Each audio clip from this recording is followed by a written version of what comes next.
ஆனந்தம் சில்க் செம்ம ஜாலி ஆடி ஆஃபர் 5 முதல் 50% வரை. ஆனந்தம் சில்க்ஸ்.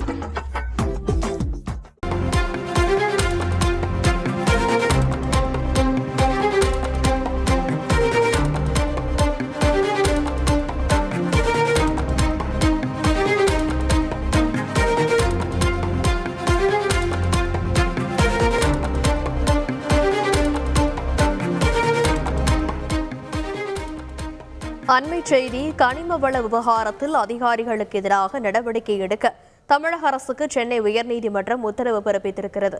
இது பற்றிய மேலும் விவரங்களை செய்தியாளர் சுரேஷ் விவரிக்க கேட்கலாம். வணக்கம் சுரேஷ்.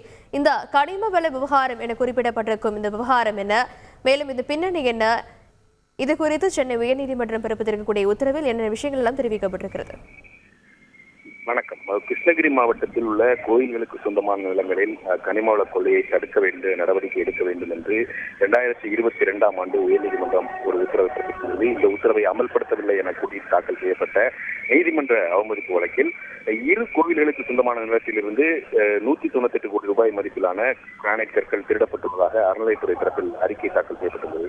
இதையடுத்து இந்த கிருஷ்ணகிரி மற்றும் தருமபுரி மாவட்டங்களில் கோயில்கள் சொத்துக்களில் கனிமவள திருட்டு குறித்து பதிவு செய்யப்பட்ட வழக்குகள், அந்த வழக்குகள் மீது எடுக்கப்பட்ட நடவடிக்கைகள் குறித்து விரிவான அறிக்கையுடன் நேரில் ஆஜராகும்படி சேலம் சரக டிஐஜிக்கு உத்தரவிடப்பட்டுள்ளது. இந்த நிலையில் இந்த வழக்கு நீதிபதி SM சுப்பிரமணியம் முன்பு இன்றைக்கு விசாரணைக்கு வந்தபோது சேலம் சரக டிஐஜி அதிகாரிகளுடன் ஆஜராகியிருந்தார். அதேபோல வருவாய்த்துறை, கனிமவளத்துறை அதிகாரிகளும் ஆஜராகியிருந்தார்கள்.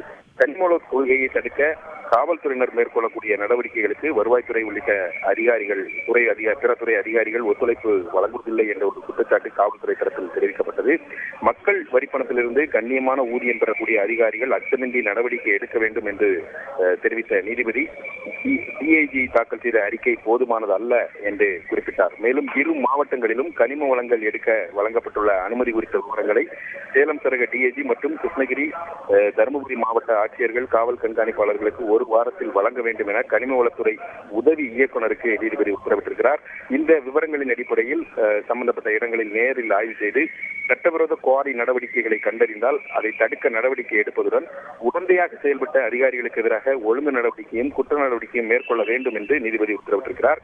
சட்டவிரோத கனிம வள கொள்ளையை தடுக்க ஒருங்கிணைந்த நடவடிக்கைகள் எடுக்கப்பட வேண்டும் என்று அறிவுறுத்திய நீதிபதி இது சம்பந்தமாக விரிவான அறிக்கையை தாக்கல் செய்ய வேண்டும் என்று தமிழக அரசுக்கு உத்தரவிட்டிருக்கிறார். மேலும் கனிம வள கொள்ளை காரணமாக அரசுக்கு ஏற்பட்ட நிதி இழப்பை மதிப்பீடு செய்து சம்பந்தப்பட்டவரிடம் வசூலிப்பதற்கு நடவடிக்கை எடுக்க வேண்டும் என்று கனிமவளத்துறை உதவி இயக்குநருக்கு உத்தரவிட்ட நீதிபதி முறையான விசாரணை நடத்தாமல் முடிக்கப்பட்ட வழக்குகளை மீண்டும் விசாரிக்க வேண்டும் என்றும் காவல்துறைக்கு உத்தரவிட்டிருக்கிறார். பின்னர் இந்த வழக்கின் விசாரணையை ஆகஸ்ட் 23ஆம் தேதிக்கு நீதிபதி தள்ளி வைத்திருக்கிறார். விரிவான விவரங்களுக்கு நன்றி சுரேஷ். ஆனந்தம் சில்க் செம்ம ஜாலி ஆடி ஆஃபர் 5 முதல் 50% வரை. ஆனந்தம் சில்க்ஸ்.